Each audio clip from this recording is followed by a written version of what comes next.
تمہیں گھر سے باہر نکلوا دوں گی۔ وہ حیران پریشان مجھے دیکھنے لگی۔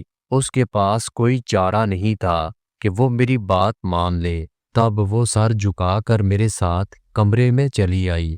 میں اسے بستر پر اپنی جگہ لٹا کر خود کمرے سے باہر نکل آئی، اور تقریباً 1 گھنٹے کے بعد وہ کمرے سے بڑی شرمندگی کے انداز میں باہر نکلی۔ خوشی کی ایک لہر میرے پورے وجود میں دوڑنے لگی۔ میں نے اس کا شکریہ ادا کیا اور وہ جھکی نظروں کے ساتھ وہاں سے چلی گئی۔ وہ غریب تھی مگر بے غیرت نہیں تھی۔ مجبوری کی وجہ سے اسے یہ کام کرنا پڑا تھا۔ میں جب کمرے میں آئی تو میرا شوہر سو رہا تھا۔ میں بھی ایک جگہ پر لیٹ گئی اور میں سوچنے لگی کہ بر وقت میرے دماغ نے کام کر لیا، ورنہ اس انسان کو برداشت کرنا میرے لیے ممکن نہیں تھا۔ وہ مجھ سے بہت اچھے طریقے سے بات کرتا، میرا خیال رکھتا، مجھ سے بہت محبت کرتا تھا، مگر اسے دیکھ کر ایک نفرت کا احساس میرے پورے وجود میں چھا جانے لگا۔ میرا تو دوبارہ اپنے ماں باپ سے بات کرنے کا دل نہیں کر رہا تھا۔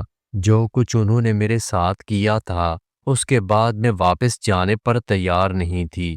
پھر ایک دن خود امی آ گئیں اور روتے ہوئے مجھے گلے لگا لیا، مجھ سے شکوہ کرنے لگی کہ تم اتنے دن سے ایک بار بھی ملنے نہیں آئی۔ ماں کی بات سن کر میرا دل بھر آیا۔ تبھی میرا شوہر کہنے لگا کہ تم ان کے ساتھ کچھ دن کے لیے چلی جاؤ۔ یوں میں امی کے ساتھ رہنے ان کے گھر آ چکی تھی، اور پھر ایک دن میری یاسر کے ساتھ ملاقات ہوئی تھی۔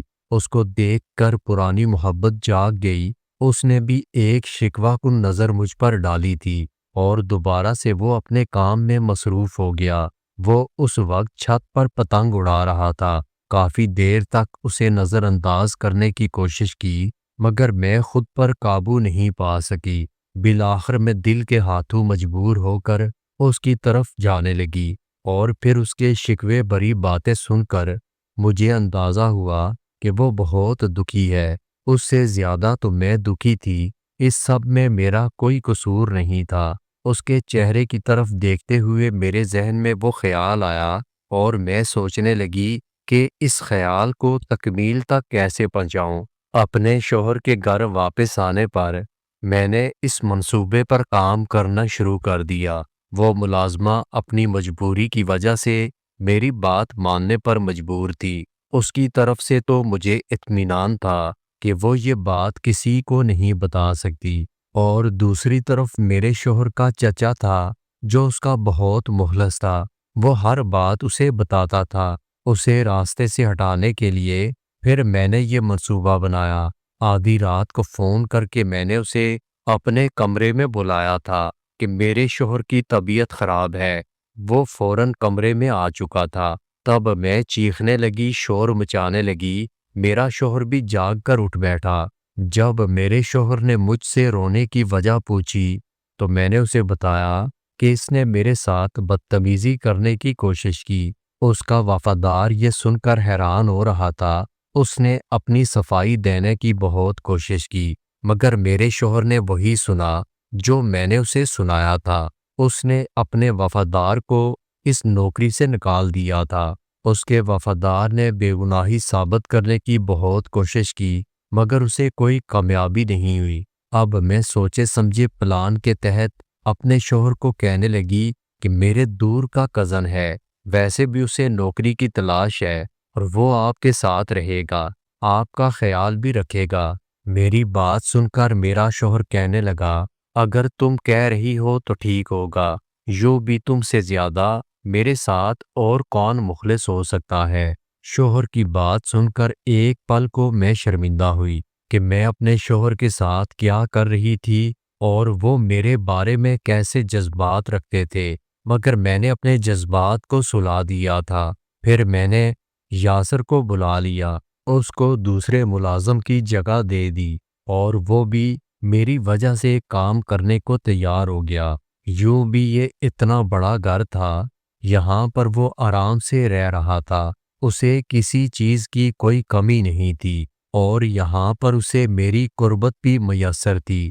ہم دونوں بہت خوش تھے۔ کیونکہ ہم کامیابی کے ساتھ یہ کھیل کھیل رہے تھے۔ میں اپنی ملازمہ کو اپنے کمرے میں بلا لیتی اور میں خود یاسر کے کمرے میں چلی جاتی۔ سب کچھ میری مرضی کے مطابق ہو رہا تھا۔ ایک دن میرا شوہر کہنے لگا کہ میں کام کے سلسلے میں ملک سے باہر جانا چاہ رہا ہوں۔ شوہر کی بات سن کر میں حیران ہوئی۔ اگر وہ ملک سے باہر چلا گیا تو یاسر بھی ان کے ساتھ جائے گا اور یاسر کے بغیر میں کیسے رہوں گی؟ تبھی باتوں باتوں میں نے ان سے پوچھا کہ آپ اپنے ساتھ کس کو لے کر جا رہے ہیں؟ آپ کا خیال رکھنے کے لیے کوئی ہونا چاہیے۔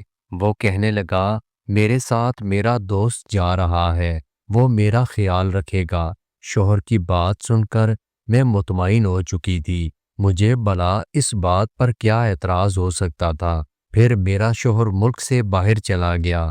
یہ کچھ دن میں نے بہت بھرپور انداز میں گزارے، اپنے شوہر کے پیسے کا استعمال کرتے ہوئے یاسر کے ساتھ عیش کر رہی تھی۔ میں ایسی جگہ گھومنے گئی جہاں میں جانے کا تصور بھی نہیں کر سکتی تھی۔ زندگی میں آنے والے یہ لمحات ہم دونوں نے بھرپور طریقے سے گزارے تھے۔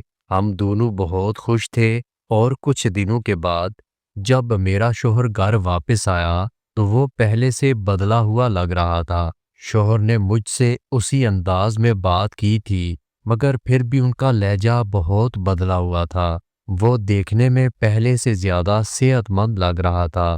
ان کے چہرے پر سنجیدگی تھی اور رات کو پھر حسب معمول میں نے ملازمہ کو اپنے کمرے میں بلا لیا اور میں خود یاسر کے کمرے میں چلی گئی۔ مجھے اس کمرے میں گئے تھوڑی ہی دیر گزری تھی، ایک دم ہمارے کمرے کا دروازہ کھلا، کمرے کی لائٹ آن ہوئی۔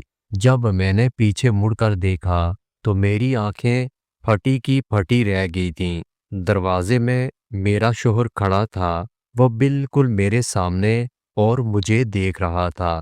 اسے دیکھ کر ایک پل کو میری سانس رک چکی تھی مگر اس کے اندھے ہونے کا سوچ کر میری سانس میں سانس آئی تھی۔ کافی دیر تک وہ وہاں کھڑا رہا۔ اسے دیکھ کر ہم لوگ پھر سے ایک دوسرے میں مصروف ہو چکے تھے۔ وہ دروازہ بند کر کے وہاں سے جا چکا تھا۔ اپنے شوہر کی یہ کمزوری میرے لیے بہت فائدہ مند تھی اور اگلے دن صبح ناشتہ کرنے کے لیے میں ٹیبل پر آئی۔ یہ دیکھ کر میں حیران رہ گئی۔ سامنے ٹیبل پر میرا شوہر بیٹھا تھا اور حیران ہونے کی بات یہ تھی کہ اس کے ہاتھوں میں اخبار تھا۔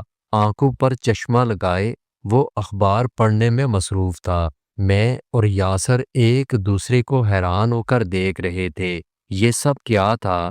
تبھی میرے شوہر نے مجھ پر بھرپور نظر ڈالی اور پھر کہنے لگا کہ میں تمہیں یہ خوشخبری سنانا بھول گیا تھا کہ میں باہر اپنی آنکھوں کا آپریشن کروانے گیا تھا اور اللہ کا شکر ہے میری نظر واپس آ چکی ہے۔ شوہر کی بات سن کر میرا اوپر کا سانس اوپر اور نیچے کا سانس نیچے رہ گیا تھا۔ اس کا مطلب تھا کہ رات کو جو کچھ بھی ہوا تھا میرے شوہر نے دیکھ لیا تھا۔ میرے چہرے کے تاثرات دیکھ کر وہ زخمی انداز میں مسکرا کر کہنے لگا میں نے تم پر اعتبار کیا، تم سے سچی محبت کی تھی۔ تم نے میرے ملازم پر الزام لگایا تھا تو میں تب بھی چونک پڑا تھا اور پھر آفس میں جانے کے بعد میں نے اپنے ملازم کو اپنے آفس میں بلایا تو وہ شرماتے ہوئے مجھے بتانے لگا کہ تم جھوٹ بول رہی ہو، تم اس پر الزام لگا رہی ہو۔ اس سارے کھیل میں نہ جانے تمہارا مقصد کیا تھا، تبھی میں تمہاری حقیقت جاننا چاہتا تھا۔ میں کسی کے منہ سے تمہارے بارے میں کچھ بھی سننا نہیں چاہتا تھا اور مجھے یہ بھی خبر تھی کہ وہ سچ کہہ رہا تھا۔ اور اب جب میں آپریشن کروا کر واپس آیا تو تم نے جب ملازمہ کو میرے کمرے میں بھیجا تو میں حیران رہ گیا۔ ملازمہ بھی مجھے اندھا سمجھ رہی تھی مگر جب میں نے اس سے بات کی اور اسے یہ سب کچھ پوچھا تو وہ پہلے ڈر گئی، پھر روتے ہوئے کہنے لگی میں مجبور تھی، میں نے جو کچھ بھی کیا مجبوری کی وجہ سے کیا۔ اس کی بات سن کر مجھے بہت غصہ آنے لگا۔ تب میں اپنا شک دور کرنے کے لیے اس کمرے میں آیا تھا تو مجھے اندازہ ہوا کہ تم یہ سب کچھ کیوں کر رہی تھی۔ میرے شوہر نے میرے ہاتھ میں ایک لفافہ دیا، کہنے لگا اس میں تمہارے طلاق کے کاغذات ہیں، میں نے تمہیں اپنے رشتے سے آزاد کر دیا ہے۔ میں نے بے چینی کے ساتھ اپنے شوہر کو دیکھا، اس نے تو مجھے معافی مانگنے کا موقع تک نہیں دیا تھا، بلکہ اس نے تو فیصلہ سنا دیا تھا۔ اس نے ایک فائل میرے حوالے کی، کہنے لگا یہ چھوٹا سا گھر میں نے تمہارے لیے خریدا تھا، کیونکہ یہ تمہارا تحفہ تھا، تمہارے لیے خریدا تھا، تو یہ بھی میں تمہارے ہاتھ میں دینا چاہوں گا۔ اب تمہاری مرضی، اس کا جو چاہو، جو دل کرے وہ کرو، اور مبارک ہو، تم آزاد ہو چکی ہو، تم اپنی مرضی سے اپنی زندگی گزار سکتی ہو۔ ہم دونوں دبے قدموں سے وہاں سے نکلے تھے۔ یہ بھی غنیمت تھا کہ اس نے میرے نام پر گھر کر دیا تھا، اور میرے بینک میں بھی اچھے خاصے پیسے موجود تھے۔ واپس آتے ہوئے میں اپنے کپڑے اور تمام زیورات اٹھا کر لے آئی تھی، جو کہ کافی ٹائم تک ہم دونوں کی ضروریات پوری کرنے کے لیے کافی تھے۔ ہم دونوں اس گھر میں آ کر رہنے لگے، اور پھر عدت مکمل ہوتے ہی میں نے یاسر پر زور دینا شروع کر دیا کہ میرے ساتھ نکاح کرو۔ اس نے مجھ سے شادی تو کر لی تھی، سارا دن وہ گھر پر موجود رہتا۔ اب میرے پاس پیسے اور زیورات ختم ہونے لگے تھے۔ اب میں چیخنے چلانے لگی تھی۔ صبح شام میں یاسر کو کہتی کہ کوئی کام دھندا کر لو، آخر کب تک ایسے ہی گھر میں پڑے رہو گے؟ جب بھی میں اس سے بات کرتی تو وہ مجھے پیار سے ٹال دیتا، مگر میری برداشت جواب دے گئی تھی۔ اب میں اسے غصے سے کہتی تو وہ مجھ پر ہاتھ اٹھانے لگا۔ میں جب بھی اسے کمانے کی بات کرتی تو وہ مجھ پر غصہ کرنے لگتا۔